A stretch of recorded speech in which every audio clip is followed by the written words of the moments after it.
আসসালামু আলাইকুম। আমার পাশে আছে আমাদের বোন অরিনা। অরিনা কিন্তু 30 পারা কোরআন শরীফ হাতে লেখা সম্পন্ন করলো আজকে।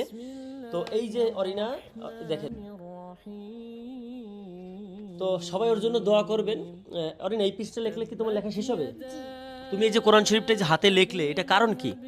কারণ আমি আল্লাহকে খুশি করার জন্য, সর্বপ্রথম আল্লাহকে খুশি করার জন্য এই সম্পূর্ণ কোরআন শরীফটি লিখছি।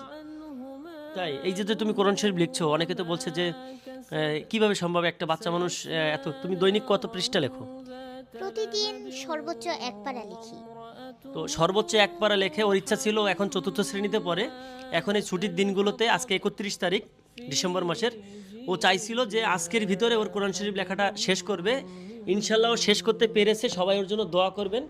এত এত পৃষ্ঠা আল্লাহর কালামে কি সুন্দর করে লিখেছে, আপনারা একটু দেখেন কি সুন্দর করে লিখেছে আল্লাহ। সবাই একটু ওর জন্য দোয়া করবেন। আর অরিনার কিন্তু ফেসবুক আইডিটা নষ্ট হয়ে গেছে, যার কারণে কিন্তু লাইভে অনেকে বলছেন যে লাইভে একটু আপনারা দেখান, কারণ আমাদের বিশ্বাস হচ্ছে না যে কিভাবে সম্ভব। ওর ফেসবুকে এখন 100 ফলোয়ার হয়নি। এই টিকটক আইডির বায়োতে কিন্তু ওর ফেসবুক আইডিটি দেওয়া আছে, আপনারা প্লিজ ওকে একটু ফলো করবেন আর ওকে একটু ভালোবাসবেন। ও কিন্তু ইসলামিক সঙ্গীতে শশাস থেকে, খুলনা বিভাগীয় থেকে জাতীয় পর্যায়ে চান্স পাইছে। তো সব মিলে ওর জন্য একটু দোয়া করেন যেন জীবনে বড় হতে পারে।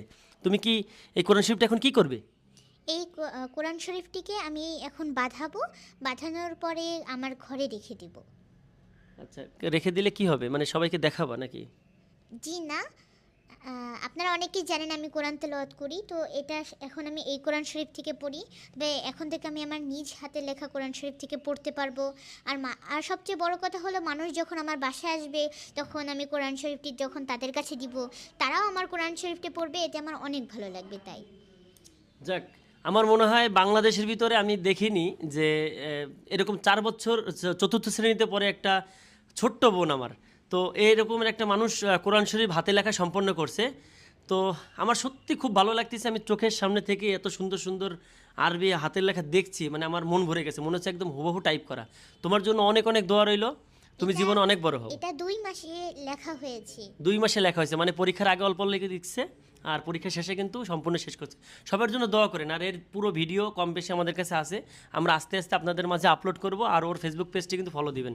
সবাই ভালো থাকবেন। আসসালামু আলাইকুম, আল্লাহ হাফেজ। আর একটা কথা বলতে চাই, আমার মনে হয় যে ওর মতো বোন বা ওর মতো একটা মেয়ে প্রত্যেক ঘরে থাকুক, এটাই আমারও দোয়া, মানে আমিও চাই। আল্লাহ হাফেজ।